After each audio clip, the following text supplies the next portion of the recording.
beaucoup exploré plus tôt, cherchent maintenant à se poser de façon stable. Ce n'est ni bien ni mal. C'est une description d'un mécanisme. Revenons à l'intérieur du magasin.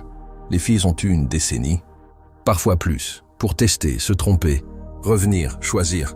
Elles ont vécu des relations sérieuses, des histoires courtes, des flirts, des déceptions, des passions.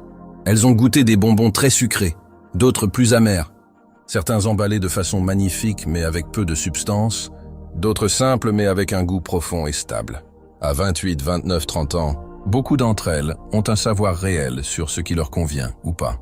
Elles savent quel type de caractère les fatigue, quel type d'homme les sécurise, quel genre de psychologie les attire, quels comportements sont des signaux d'alerte.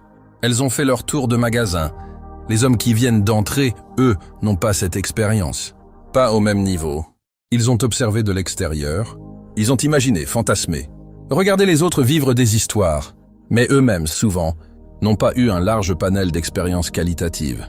Pendant qu'ils galéraient à se construire, beaucoup n'avaient ni le temps, ni l'énergie, ni l'attrait suffisant pour vivre les mêmes quantités d'histoires.